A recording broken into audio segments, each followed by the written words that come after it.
el misterio del rapto de la iglesia. Y el rapto de la iglesia, así como la iglesia, se le llama un misterio, como lo vamos a ver a continuación, porque en el Antiguo Testamento no fue revelado. En el Antiguo Testamento, los profetas, el Espíritu Santo no les reveló la iglesia, ni que vendría un tiempo en la iglesia en la que un grupo de cristianos, que tal vez nosotros pertenezcamos a este grupo de cristianos, no íbamos a morir. Íbamos a ser de repente sacados del mundo, arrebatados súbitamente en lo que la Biblia le llama en primera de Tesalonicenses 4, 16 y 17, el arrebatamiento. Esta palabra arrebatamiento, en el griego es la palabra harpazo, que significa ser quitado de en medio súbitamente o con fuerza. Entonces Dios, el Espíritu Santo, ¿verdad?, ha revelado gradualmente. Desde Abraham sale de su casa y no sabía dónde iba. Más adelante, ¿dónde iba a ser? Se le hace la promesa y luego viene la promesa con Ismael. Dios le da las leyes, le da los reyes, y así mientras avanzamos en la Biblia, la revelación de Dios ha sido gradual. O sea, es de menos. La luz de la aurora, el camino del justo es como la aurora que va en aumento, viene más luz y más luz y más luz y más luz. Mientras más conocemos a Dios y más conocemos la Biblia, más amplio es el espectro de nuestra iluminación espiritual. Entonces, cuando llegó el momento del Nuevo Testamento, Dios escogió a Pablo, no a Pedro, ni a Juan, ni a Santiago, para revelarle a Pablo el misterio de la iglesia, que él explica en Efesios capítulo 3, y el misterio del arrebatamiento o del rapto de la iglesia. Y es un misterio, como lo vamos a ir desarrollando poco a poco, porque, repito, no estaba revelado, y cuando nos compenetramos e investigamos profundamente esta doctrina, nos lleva, ¿verdad?, a abrir un panorama impresionante de profecías, donde sabemos quiénes somos, qué es un espíritu, la diferencia entre el espíritu y el alma, como lo vimos en el primer servicio, la diferencia entre el alma y el espíritu, lo que el espíritu y el alma hacen con el cuerpo, cómo el cuerpo tiene que someterse a el alma, cómo el alma tiene que someterse al espíritu para poder ser renovada en su mente.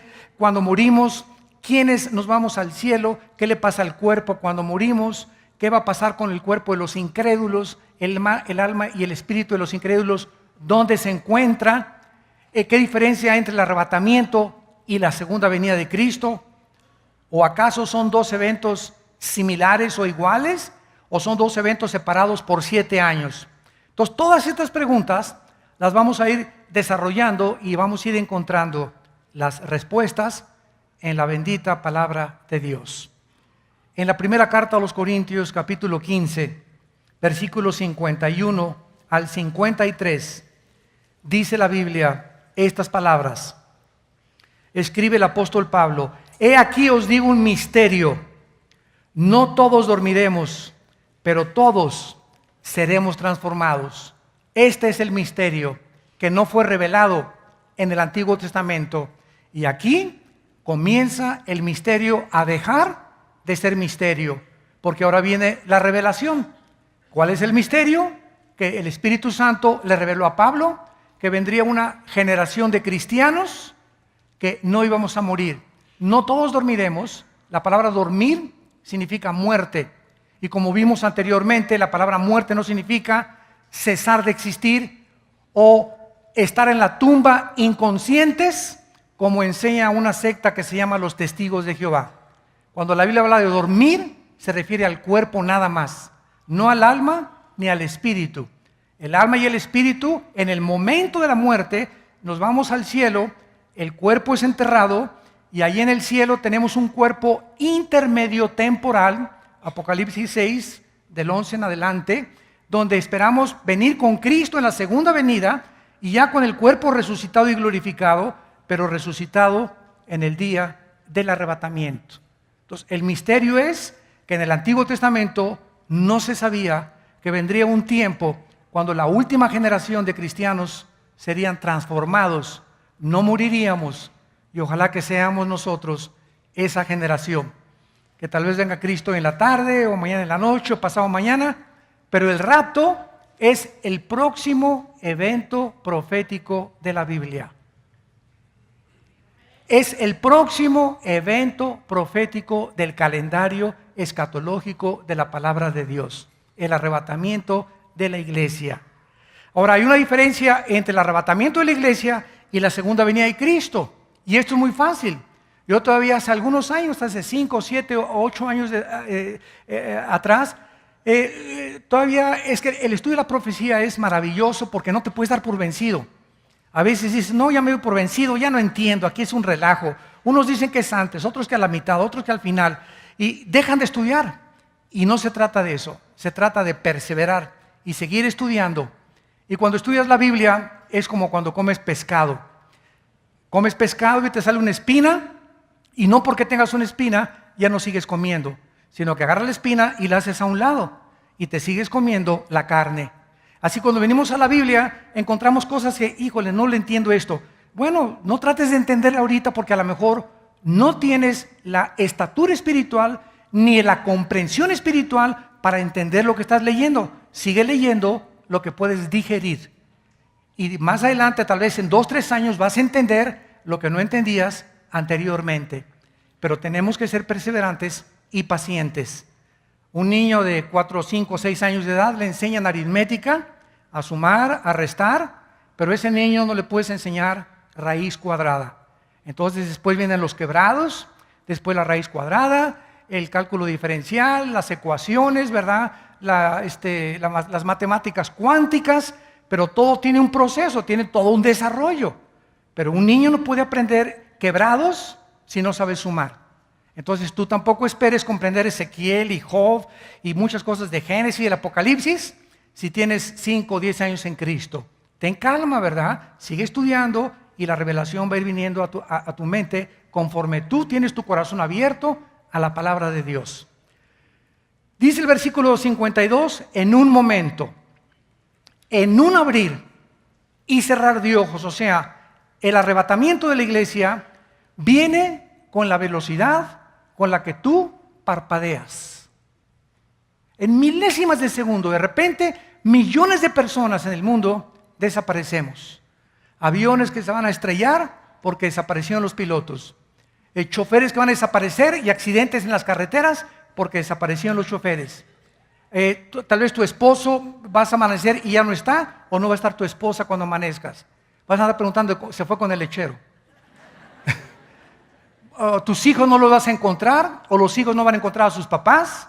Millones de cuneros en los hospitales, desaparecieron los niños menores de edad, y vamos a ver un caos internacional de que millones de personas desaparecieron.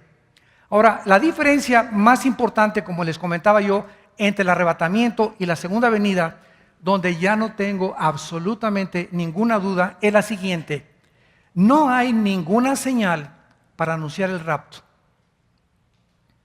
No hay ninguna señal que nos diga estamos cerca del rapto.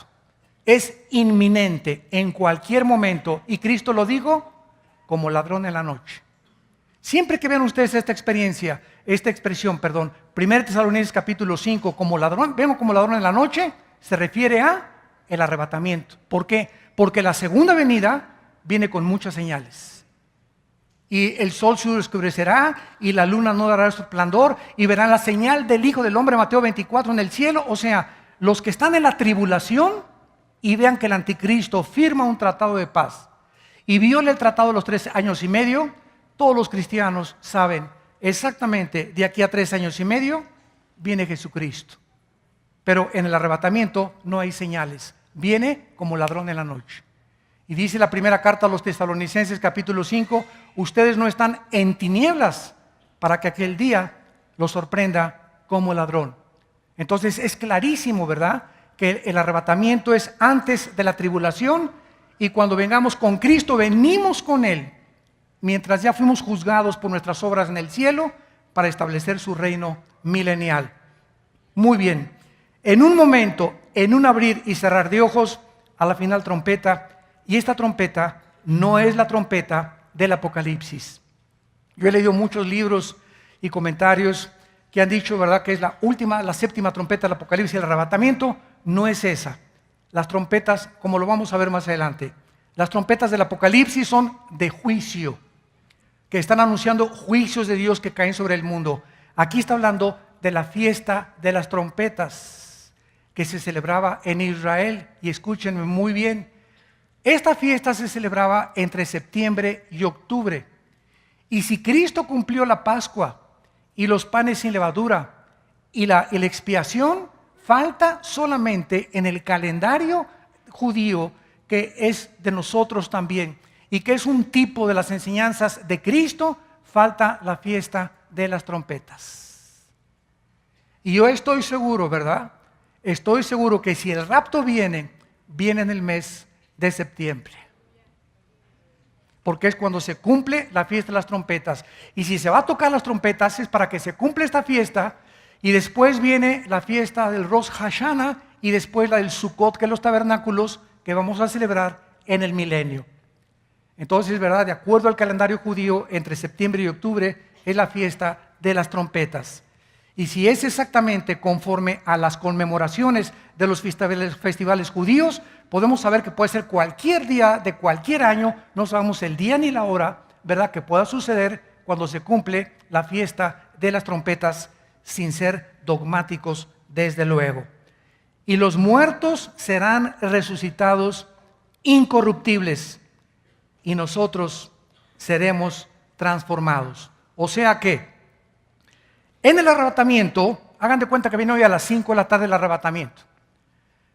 Antes de las 5 de la tarde, todos los cementerios, desde Cristo hasta hoy a las 5 de la tarde, están llenos de cuerpos de cristianos. Todos estos cuerpos de los cristianos están ahí en la tumba con su ADN, con su código genético hereditario, el ácido desoxirribonucleico, que es el ácido que compone cada una de nuestras células que tienen toda nuestra información para reproducirnos. O sea, en cada célula de nuestro cuerpo tenemos toda la información para reproducirnos. En los billones de células está tu color de ojos, el color de tu pelo, la estatura, los años, si tienes buenos genes, pasas a los 80, 85 años de edad, etcétera, etcétera. Toda la información está en cada célula y esto se llama el software de Dios. Dios puso una información codificada en cada célula. Y estos señores ateos, ¿verdad? La materia, discúlpame señor ateo, pero la materia no produce información. Y cuando estamos hablando de información, estamos hablando de inteligencia. Y la materia no es inteligente. Y cuando estamos hablando de inteligencia, estamos hablando de pensamientos. Y los pensamientos no los produce tampoco la materia, Mr. Ateo. Así que cuando nosotros profundizamos en esto, nos damos cuenta la gravísima debilidad del ateísmo, que está basado en el materialismo, en la dialéctica materialista marxista también, donde se basa en el ateísmo, en la teoría de la evolución. Y cuando le preguntamos a un ateo, bueno, si todo viene de la materia y aparecimos de repente, ¿verdad? ¿De dónde salió la información que traemos en las células? Si yo voy por ahí en la calle y me encuentro un CD, pues el CD pesa 3, 4 onzas y no tiene nada y no vale más que 3, 4 pesos. Pero si lo meto en una computadora, me encuentro que hay información. ¿Quién puede concluir esa información la hizo el viento? ¿Quién puede concluir esa información codificada puede ser el resultado de un accidente? Y así nosotros nos damos cuenta que cuando los 23 cromosomas de mi mamá se juntaron con los 23 cromosomas de mi papá, se hizo un cigote, se fertilizó el esperma de mi papá, fertilizó el huevo de mi mamá, y de repente ahí en el vientre de mi mamá, cuando se forma una célula de 46 cromosomas, se junta el cigote de las 23 de mi papá y de las 3 de mi mamá, y ¿quién comienza a decirle, tú vas a ser corazoncito a las 3 semanas? Tú vas a bombear la sangre a las 3 semanas y media. Tú vas a hacer páncreas, tu hígado, tu sistema nervioso, tu estómago, y el estómago tiene que tener una cosa para que no se enrolle y para que sea digerido y para que todo el sistema, la sangre circule y para que lleve la sangre toda la información al cerebro, para que el cerebro, complicadísimo que es con las neuronas, tenga. ¿Quién hizo toda esta información ¿Y quién dictó la información en el vientre de mi madre? Mister Ateo. Tal vez Chita, tu abuelita.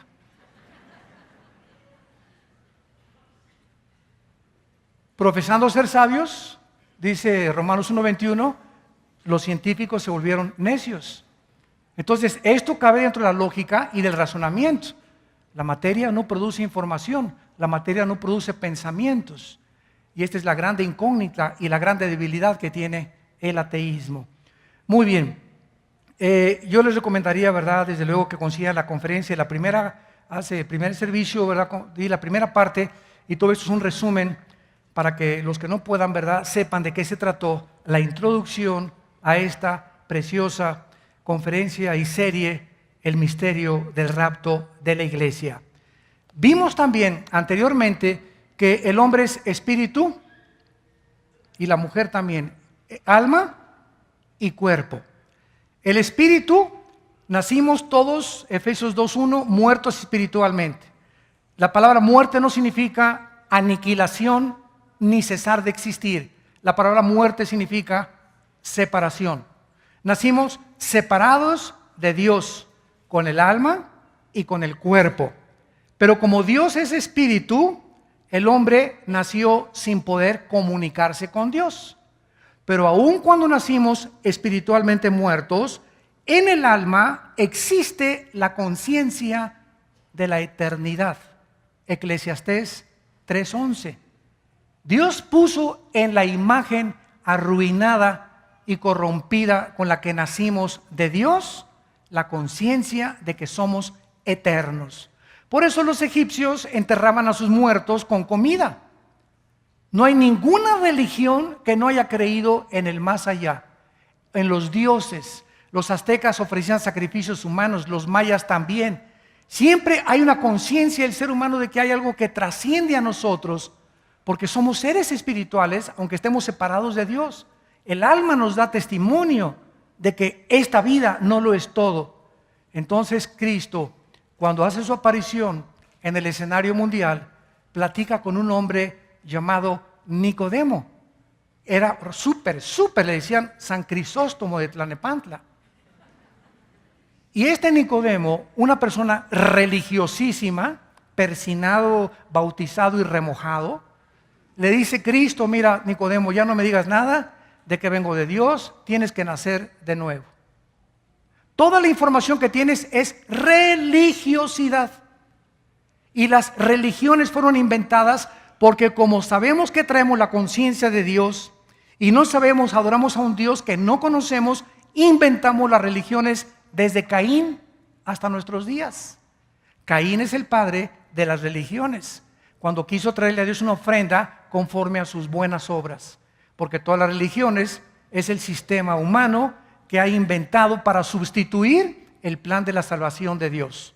Y todas las religiones, sin excepción, musulmanes, judíos, católicos o protestantismo, o la que tú me quieras mencionar, hinduismo, budismo, todas enseñan buenas obras, pórtate bien para ir al cielo y a sacrificios humanos. O sacrificios que te vayas caminando, que te sangren las rodillas, que prendas veladoras, el día de muertos, ¿verdad? Como estaba mi esposa y yo platicando con una señora y me dice: ¿usted no sabe el día de los muertos? Y le digo: no, fíjese que cuando los muertos, dice la Biblia, le dijimos a la señora esta, dice la Biblia que te vas a la tumba, señora, y tu alma y tu espíritu se van al cielo, y si no eres cristiano, desciendes al centro de la tierra, como lo vamos a ver, que se llama el infierno. Pero, entonces dice, bueno, dice, pero precisamente dice, en el día de muertos prendemos veladoras para alumbrar en el infierno. Para alumbrar a los muertitos. Bueno, mi esposo y yo nos atacamos de la risa, ¿no? Cuánta inocencia esta pobre señora, ¿no? Pues para eso mero dice, patroncito, para alumbrarles en el infierno, para que tengan luz. Bueno, en el infierno no hay luz, ¿verdad? Son tinieblas totales. Entonces, pues todas estas costumbres, ¿de dónde vienen, verdad? De tradiciones paganas, donde la gente que las hace es porque no conoce la revelación de Dios en las Escrituras de qué pasa con los muertos.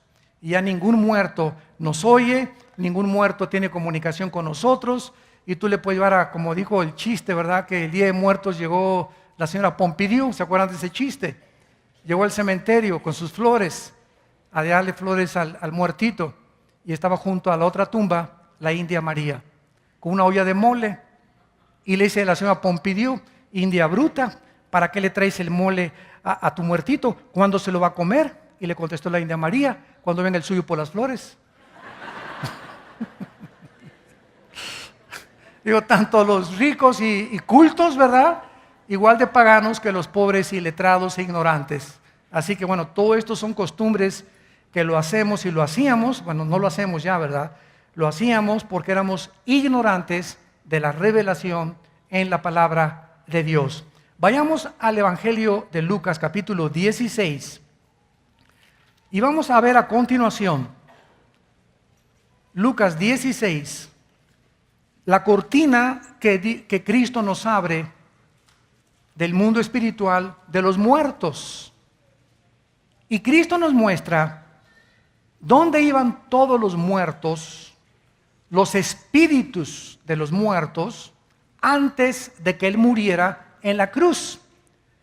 Y después de que veamos esto, esta escena, este escenario, vamos a ver de la cruz ahora a nuestros días, que ya la cosa cambió para ciertos espíritus que son los de los justos, porque de la cruz a nuestros días, ausentes del cuerpo, presentes en el Señor.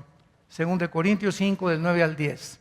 Entonces, antes de Cristo vamos a ver que desde Caín, que mató a Abel, desde Abel, el primer muerto, hasta Cristo, todos los seres humanos que morían, buenos y malos, todos sin excepción, descendían al fondo de la tierra, al centro de la tierra. Y esta palabra que se usa es en el hebreo Sheol, que significa el lugar de los muertos o el de la sepultura. Cuando la Biblia se tradujo del hebreo del Antiguo Testamento al griego, esta versión se llamó la Septuaginta, y entonces la palabra Sheol se transliteró o se tradujo con la palabra Hades, con H, Hades, que es la misma palabra que se usó en el hebreo Sheol para el lugar de los muertos. Vayamos pues a ver esta historia que no es, ojo, no es una parábola, porque en las parábolas Cristo dice claramente: aquí les digo la parábola, o son ilustraciones de cosas espirituales terrenales.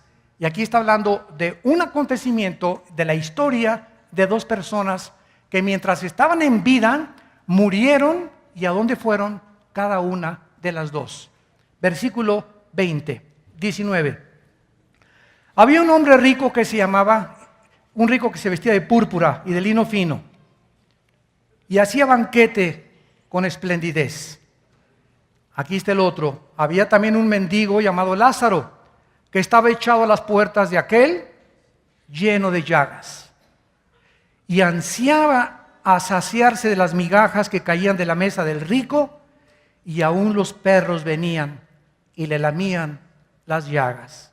Aconteció que murió el mendigo y fue llevado por los ángeles. O sea, cuando morimos, esto no ha cambiado, todos nosotros somos escoltados al cielo a la hora de la muerte por los ángeles de Dios. ¿Por qué? Porque la Biblia dice que hay 3 cielos.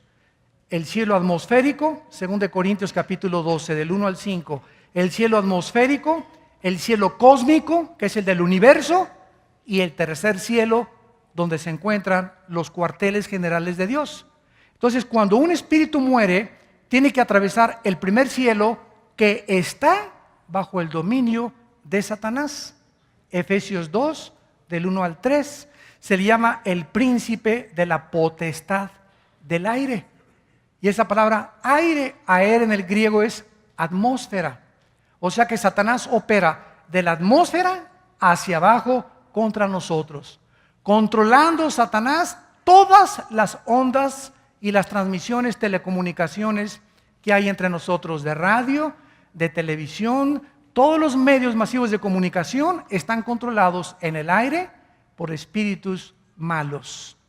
Satanás también, vamos a ver, tiene una de sus guaridas en el sol. Satanás tiene una de sus guaridas en el sol, y los ángeles habitan en diferentes planetas. No hay marcianos, ni jupiterianos, ni venusinos. Los únicos extraterrestres que la Biblia menciona son los ángeles caídos y los ángeles al servicio de Dios. No hay más. Y los demonios, desde luego, que no son ángeles, que son seres que no tienen cuerpos, ¿verdad? Y que están buscando un cuerpo humano o un animal para poder manifestarse. Son espíritus que fueron condenados en el mundo preadámico y que sobrevivieron, y su juicio fue vivir sin cuerpos, y están maldecidos hasta el día del juicio final para poder descansar solo en los cuerpos humanos. Estos son los demonios. Pero no hay tal cosa, ¿verdad?, como extraterrestres y los platillos voladores. ¿Qué es un ovni? Un ovni es un objeto volador no identificado. Para la gente del mundo, para nosotros eso OVI, objeto volador identificado. Porque nosotros no negamos. ¿Quién puede negar que se han filmado cosas? No sé si vieron últimamente lo que entró en el Popocatépetl, que sacó este periodista López Dóriga, que lo filmó una cámara de Televisa. No es un montaje ni mucho menos. Entró como un cilindro brilloso al mero cono del Popocatépetl, como si viniera del cielo, parecía una nave espacial. Y a los 3 o 4 días sacaron ese mismo cilindro, transparente como un espejo. O sea, no era un meteoro, no era una bola de fuego, era una cosa perfectamente bien diseñada, transparente. La retrataron en otra parte de Estados Unidos. O sea, ¿qué cosas son estos fenómenos paranormales que trascienden la investigación científica? Le preguntaron a astrónomos, a astrólogos, y pues, ¿qué pueden decir ellos, verdad? Pues quién sabe, será melón, será sandía, y por aquí, por allá, y pues puede ser esto, no puede ser esto, un meteoro no puede ser porque no es así, bla, bla, bla. Son puras especulaciones, pero la Biblia nos revela que Satanás puede materializar la energía. Éxodo capítulo 7. Cuando los brujos quisieron imitar el poder de Dios con Moisés, llevó Moisés con el faraón, y agarró Moisés la vara y se la tira al faraón, y se convierte la vara de Moisés, la madera, algo inanimado molecularmente, se convierte en una serpiente. Y los brujos, Éxodo 7, del faraón, imitan y avientan sus varas y se convierten en serpientes también. ¿Esto de qué nos habla? De que Satanás puede materializar la energía. ¿Qué cosa es eso que entró en Popocatépetl? Es un fenómeno óptico producido por Satanás para poder alterar la energía, simplemente. Es un fenómeno óptico de la materialización de la energía para engañar a los seres humanos, que cuando venga el arrebatamiento y desaparezcamos, la gente diga: se los llevaron los ovnis. Ya saben quién hace así, ¿verdad? Entonces todo está preparado, ¿verdad? Todo está preparado para poder explicar este próximo evento profético del calendario de Dios. Bueno, entonces regresamos a nuestra historia. Murió el mendigo, fue llevado por los ángeles al seno de Abraham, y murió también el rico y fue sepultado. O sea, su cuerpo del rico fueron metido al cementerio. Versículo 23.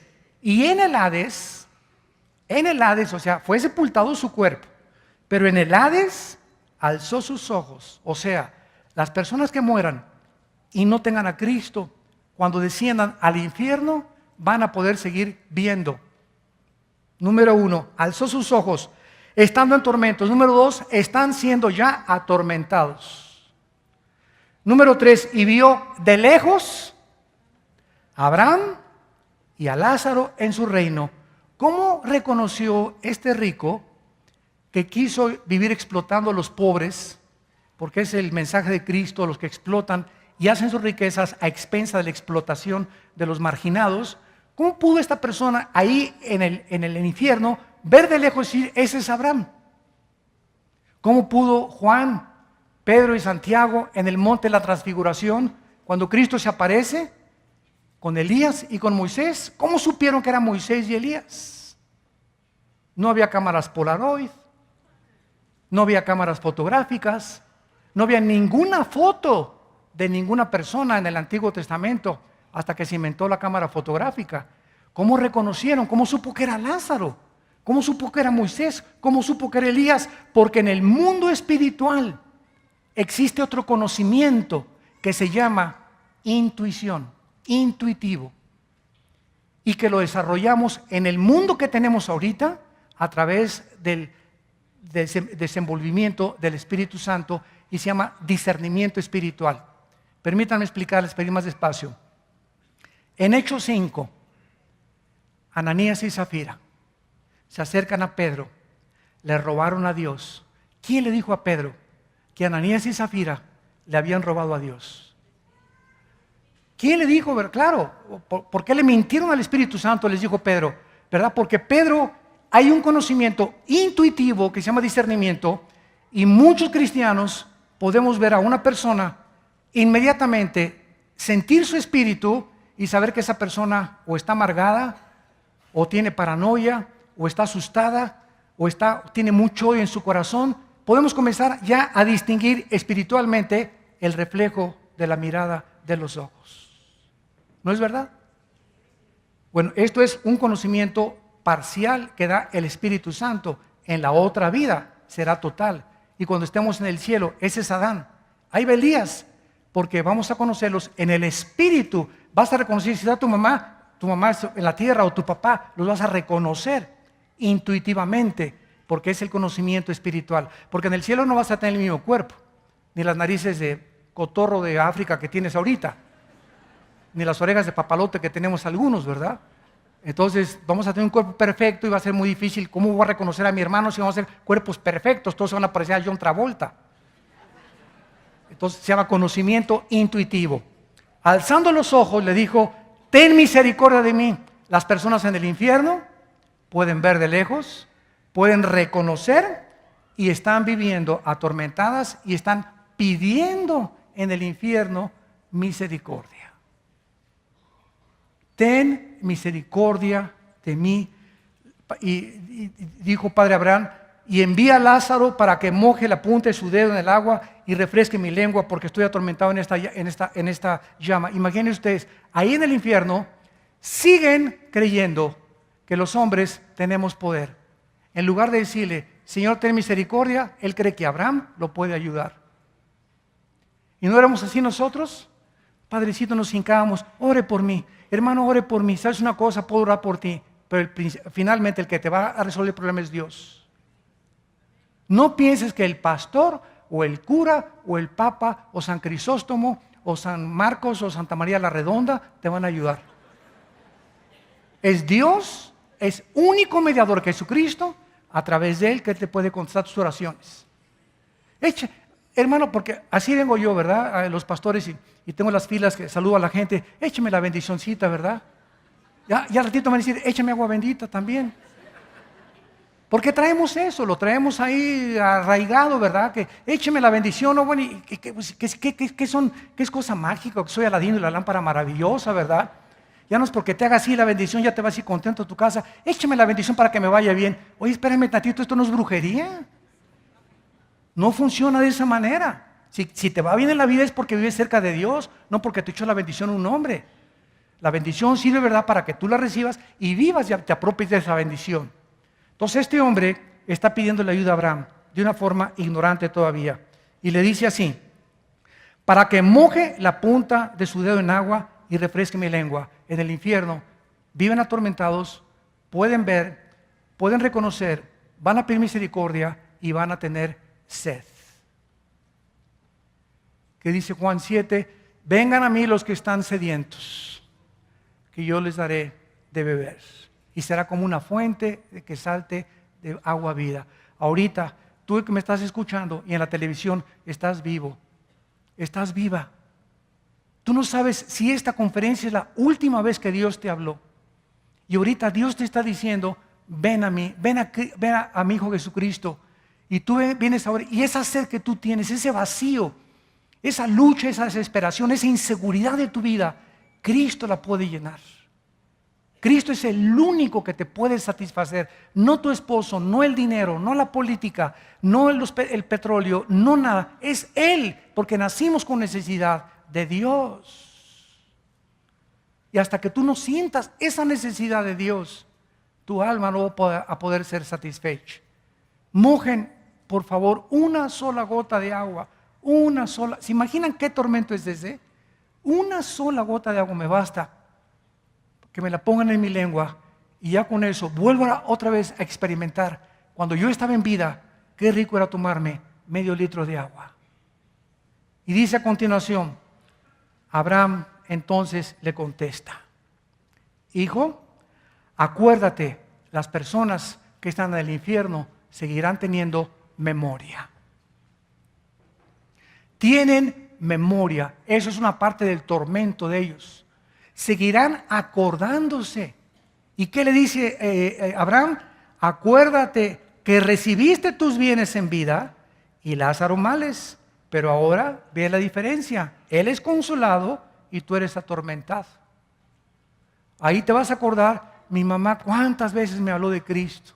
Mi esposo cuántas veces me dijo, mi esposa cuántas veces me dijo, lee la Biblia, y yo, cállate vieja, no me estés molestando, vete con tus religiosos, y de repente te morís, ahorita a la salida pasa un camión, Dios no lo quiera, ¿verdad? Y te aplasta como tortilla de harina, y te vas al otro Laredo,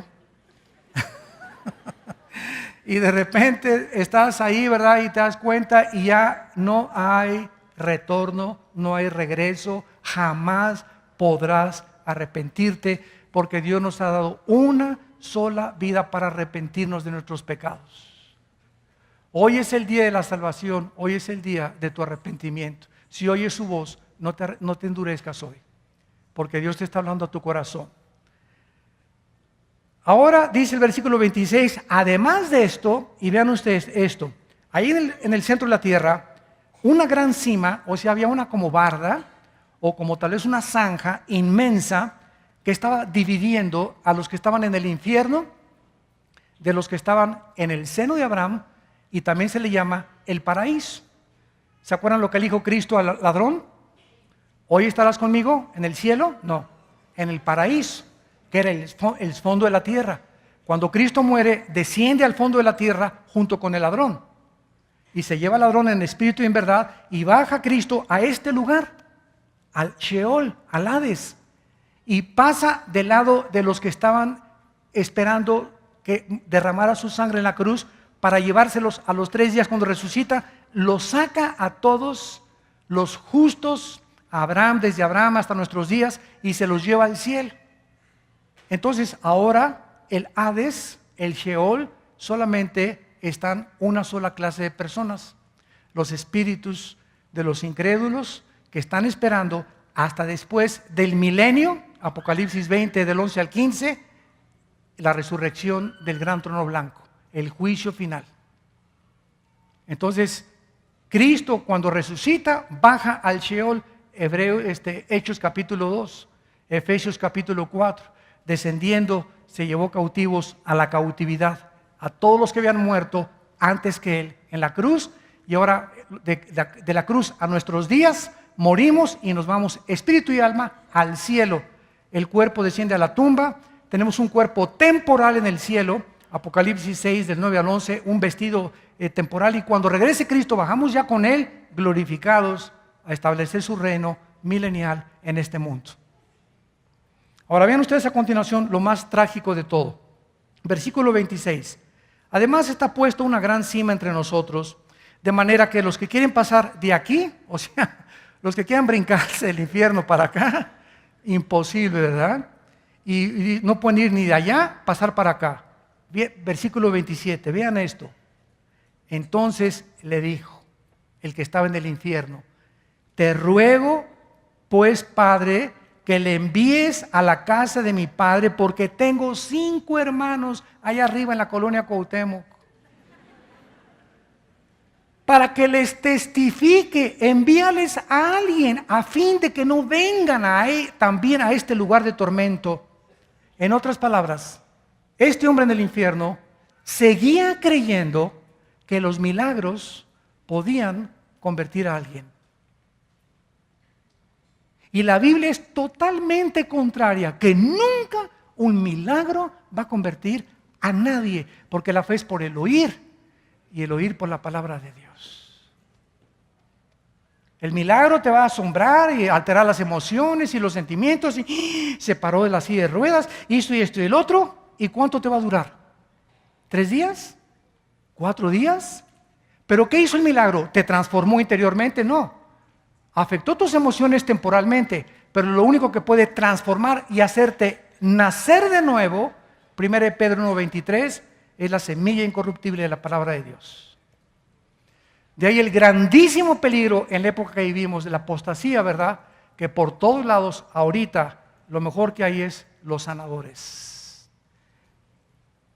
No hay una forma de juntar más gente que diciendo, vengan a ser sanados, porque ¿quién no está enfermo? Hasta de los Juanetes estás enfermo.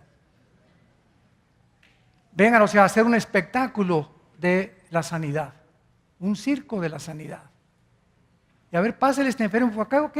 Y entonces la gente que está viendo ahí se acostumbra a estar viendo a sus emociones, alimentando la carne, los milagros. Jesús dijo, bienaventurados los que no vieron y creyeron.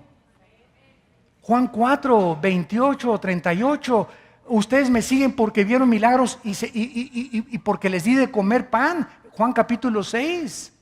Cristo se comenzó a hartar de la gente que lo seguía por los milagros.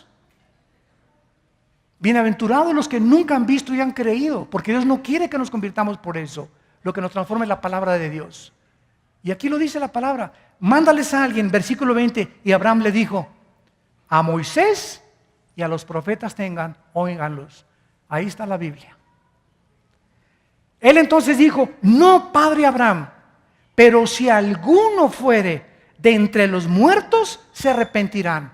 Si alguien llega a la casa de mi abuelita y le jala sus patitas a mi abuelita, o alguien se le aparece a mis hermanos, estoy seguro que se van a convertir. Si un ángel les dice, aquí estoy yo, soy el ángel de Dios, se van a convertir. Te lo apuesto, Abraham, mándales a alguien. No, dice Abraham, no es la manera de Dios. La manera de Dios es escuchando la palabra de Dios. Abraham le dijo, si no oyen a Moisés y a los profetas, tampoco se persuadirán, aunque alguno se levante de los muertos. Así que cualquiera de ustedes que nos está oyendo y a través de la televisión, que están siempre esperando, si veo un milagro me convierto, no es cierto, no es cierto, no es cierto. El día que Cristo hizo el milagro más grande de todos, la resurrección de Lázaro, Juan capítulo 11, ese día planearon matarlo. Los judíos en el desierto vieron milagro tras milagro, tras milagro, tras milagro, tras milagro. 10 plagas en Egipto milagrosas, salvando Dios a sus primogénitos, milagroso. 40 años sin tener oxos, ni superama, ni lecherías, ni zapateros, ni agua para los niños, ni leche para los niños, ni carne. 40 años, más de 2 millones de personas sobrevivieron caminando en el desierto por el poder de Dios. Virgen de la Macarena. Tenían agua y le sacaba Dios de las piedras. ¿Milagros? ¿Quieres milagros? Ellos tuvieron milagros, porque lo hizo Dios para que nos demos cuenta que los milagros no convierten a nadie. Y sin embargo, todos ellos se quedaron y murieron en el desierto por incrédulos. No creyeron a Moisés ni a Dios en su palabra. Así que no es la forma como Dios determinó para que un ser humano conociera y se fuera al cielo a través de los milagros. Y que Dios hace milagros, claro que lo sigue haciendo. Y el más grande de todos es la conversión de un borracho a una persona sobria. Es la persona de un marihuano a una persona sobria. De un adúltero a una persona que ama a su esposa. La conversión y el nacimiento de nuevo es el milagro más grande de Dios. Y Cristo les dijo a los judíos, ¿quieren milagros? Y a los griegos, ¿quieren sabiduría? 1 Corintios 1, Cristo, poder y sabiduría de Dios. El más grande milagro es la resurrección de Jesucristo. Y si Jesucristo resucitó y desde ahí no hiciera ningún milagro, nos basta su muerte para vivir para Él. Y no hacer de los milagros tampoco un negocio, como se está haciendo actualmente en la iglesia, en el mundo. Es la apostasía a que la iglesia ha llegado. Muy bien, regresamos a nuestro pasaje y encontramos ahora, dice la Biblia entonces claramente, ¿verdad? Que los no creyentes, si tú te mueres hoy en la noche, Sin Cristo, tu cuerpo va a la tumba, ya sea que lo cremen o que no lo cremen. De todas maneras, se lo comen los gusanos. No hay ninguna ley para que lo cremes o no lo cremes. Si tú quieres cremar a tu muertito, crémalo. Si no lo quieres, le quieres poner un ataúd ahí con juntas de plata y con barnizado de oro, échale, gástate todo el dinero que quieras. Se lo estás echando a los gusanos, ¿verdad? Pero la muerte, ¿verdad? Para cristianos y para no cristianos es la misma, es la tumba. Pero el alma y el espíritu, el no cristiano, desciende al centro de la tierra. Si tú te mueres hoy a las 3 de la tarde, te machuca un camión, una bala perdida, una embolia cerebral, un ataque al corazón, inmediatamente se sale tu alma y tu cuerpo y se baja al centro de la tierra. Ahí va a estar esperando en tormento el día del juicio, donde Dios te va a sacar del reclusorio norte y te va a mandar a la penitenciaría federal, que es el lago de fuego. El lago de fuego no existe, va a ser creado para Satanás y sus ángeles y los que le sigan también. Si un cristiano muere ahorita, su cuerpo es enterrado, mi alma y mi espíritu se van inmediatamente a la presencia de Dios. Allá van a pasar 7 años de tribulación, allá Dios nos va a juzgar y evaluar, según de Corintios 5:10, según lo que estamos en el cuerpo, para recibir recompensas. La salvación no se puede perder, nos va a juzgar de acuerdo a las obras que hicimos para bajar con Él en la batalla del Armagedón, terminar con la tercera guerra mundial y establecer su reino milenial.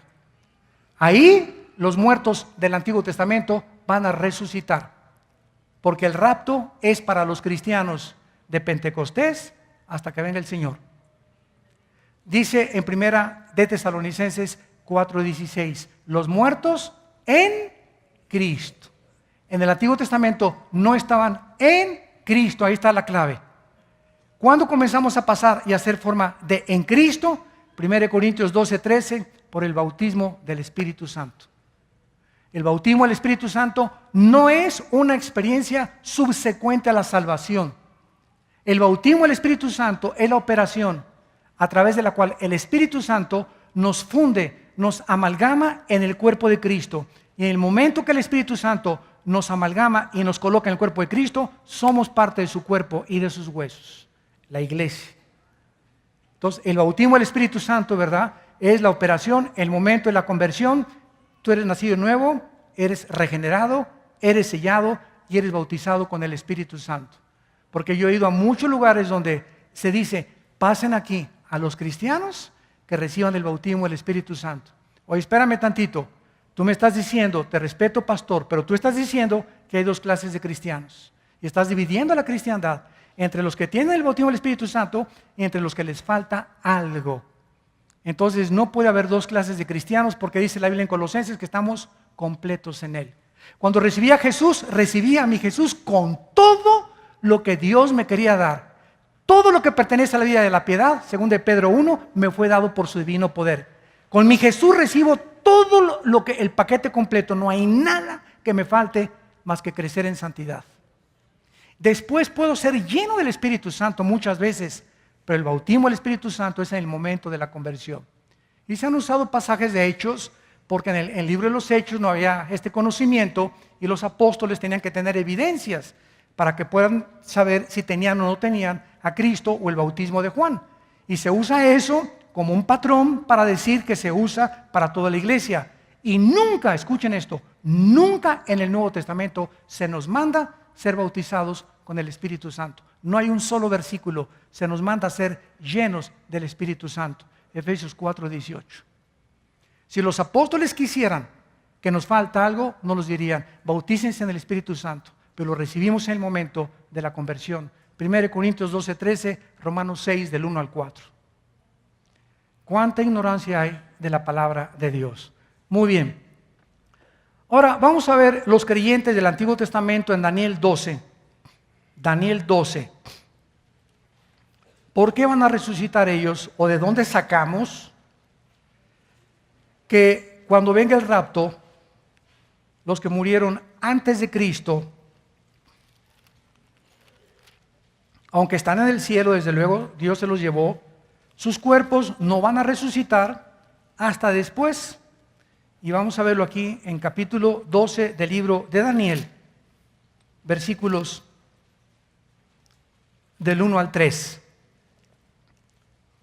Vean con mucho cuidado. En aquel tiempo se levantará Miguel, ¿a qué tiempo se está refiriendo aquí? Es la palabra et en el hebreo, que significa los últimos tiempos. Se levantará Miguel en aquel tiempo, el gran príncipe que está de los partes de los hijos de su pueblo, y será tiempo de angustia, cual nunca lo hubo desde que hubo gente hasta entonces. Si tú lees Mateo 24, encontrarás que se refiere al tiempo de la gran tribulación, ¿correcto? Jesús dijo, y habrá tribulación como nunca la había habido en el mundo. Siempre ha habido problemas, pero aquí se refiere a un tiempo específico como nunca, ni en las Torres Gemelas, ni con el huracán Sandy. Nunca el mundo ha conocido lo que se viene sobre el mundo en la gran tribulación. Entonces nos damos cuenta que este pasaje inmediatamente está colocado en tiempos de la gran tribulación, donde Apocalipsis dice, Apocalipsis 12, que Miguel se levanta también para pelear contra Satanás. Y no prevalecieron, y Satanás fue arrojado a la tierra. Muy bien, seguimos leyendo. Pero en aquel tiempo, o sea, en el tiempo de la gran tribulación, será libertado tu pueblo. Y el ángel le está revelando a Daniel que su pueblo es los judíos. Y la santa ciudad no es Tepoztlán, ni Tasco, ni Cuernavaca, es la ciudad de Jerusalén. Para que podamos entender, cuando él habla de la grande ciudad, es siempre Jerusalén. Tu pueblo es siempre el pueblo de Israel. Será libertado tu pueblo, todos los que se hayan inscritos en el libro, y muchos de los que duermen, ahí está, en el polvo de la tierra, muchos, no todos, serán despertados, unos para vida eterna y otros para vergüenza y confusión perpetua. Vemos pues aquí que la resurrección de los santos del Antiguo Testamento seguirá a ese tiempo de angustia, la gran tribulación. Y en el versículo 3 ya entramos luego al reino mesiánico. Los entendidos resplandecerán como el resplandor del firmamento, y los que enseñan la justicia a la multitud como las estrellas a perpetua eternidad. Inmediatamente se brinca de la resurrección de los santos del Antiguo Testamento después de la gran tribulación al establecimiento del reino de Dios milenial. Esta secuencia coloca lógicamente la resurrección de los santos del Antiguo Testamento después de la grande tribulación. Ahora, hay mucha gente que dice, para terminar, bueno, es que nunca ha habido raptos. ¿De dónde sacaron ese chorizo del rapto? Bueno, lee un poco más la Biblia. En el libro del Génesis, capítulo 5, el primer rapto fue de Enoc. Y a él se le menciona en Hebreos capítulo 11 también. Y dice la Biblia que Enoc caminó con Dios y fue trasladado. Dice Hebreos 11, creo que es el 4 y el 5, Hebreos 11. Y fue trasladado para no ver muerte. Fue sacado del mundo sin morir, porque tuvo testimonio de que agradó a Dios. Entonces, en el Antiguo Testamento vamos a ver que hubo dos raptos. El de Enoc, una persona que fue arrebatada sin morir, y Elías. Elías, Segunda de Reyes capítulo 2, vivo, vino una carroza y ¡brum!, se lo llevó al cielo sin morir. Muchos creen que Moisés también fue al cielo sin morir, pero la Biblia es clara en que Dios enterró el cuerpo de Moisés. Entonces no podemos asegurar, ¿verdad?, que Moisés se puede considerar dentro de las personas que resucitaron o fueron arrebatadas en el tercer cielo. Y finalmente vemos en el Nuevo Testamento a dos apóstoles que fueron sacados de sus cuerpos, aunque ellos regresaron otra vez a sus cuerpos y siguieron viviendo. El apóstol Pablo, Segunda de Corintios capítulo 2, dice el apóstol Pablo que de repente fue sacado de su cuerpo y fue llevado al tercer cielo.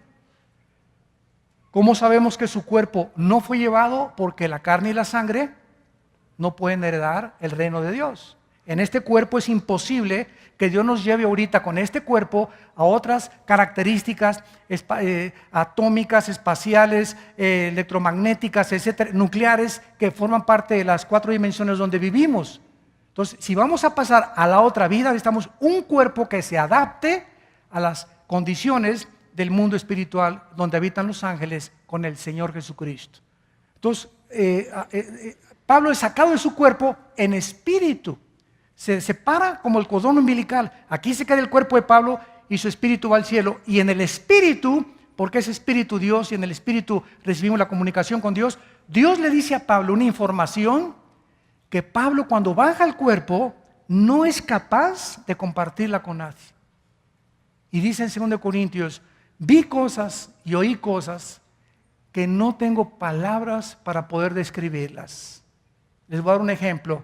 Una persona que nace ciega, ¿de qué manera le puedes decir? Si me pregunta el ciego, hermano Armando, ¿de qué color es el algodón? Como el algodón, el color blanco, es como el algodón, el color blanco. Es que él nunca ha visto el algodón, ni el color blanco. No hay palabras para enseñarle a un ciego cómo es el color blanco. Como las nubes y un poquito mezclado con un poco de polvo, las nubes o el cielo, qué color es azul, pero ¿qué palabras uso para decirle esto es así o esto es así? No puede porque no hay un punto de referencia en el cual pueda él entender lo que le estoy diciendo. Así Cristo les dijo a los discípulos, tengo muchas cosas que decirles, pero no las pueden llevar todavía porque les falta entendimiento. ¿Quién fue el otro apóstol? El apóstol Juan. Apocalipsis 4. Fue sacado de su espíritu, fue al cielo y aquí está Juan hace 2000 años. Juan en el cielo ve lo que va a pasar 2000 años después. Todo Apocalipsis ya lo vio Juan. Todo Apocalipsis ya pasó. No ha pasado y va a pasar. ¿Ya se te fundieron los fusibles? Juan vio algo que ya pasó. Vio el anticristo, vio todo, o sea, ya lo vio Juan. Aún no ha pasado en el tiempo presente que vivimos, no es verdad, y está por suceder. ¿A qué conclusión llegamos? Que el tiempo no existe. Es relativo, como dijo Alberto Einstein. E igual a cm al cuadrado. La relatividad del tiempo. En otras palabras, Dios es un Dios multidimensional. Y lo que para nosotros es el pasado o el presente, para Dios no existe. Dios es el que es, el que era y el que será. El Dios del presente. Pero en las próximas clases tendrás más fusibles que se te fundan. Gracias por tu palabra, Señor, en esta tarde. Gracias por tu maravillosa palabra que tú nos das. Profundidad del conocimiento y la sabiduría de Dios. Gracias, Dios mío, porque this fragile feeling, a constant ache in my chest, like a glass heart beating, longing for a place to rest. Tired of masks, curated facades we show, yearning for a connection, someone to truly know. But the world keeps spinning, a dizzying, vibrant blur, and I'm holding on tight, trying not to fall further. Lost in the digital noise, searching for a signal clear. Can anybody hear me? Is there any solace here? Swiping through the emptiness, a kaleidoscope of lies, empty promises and filtered skies. Is this what it means to be alive in this digital age? Trapped in the reflection of our own self-made cage. This fragile feeling, a constant ache in my chest, like a glass heart beating, longing for a place to rest. Tired of masks, curated facades we show, yearning for a connection, someone to truly know.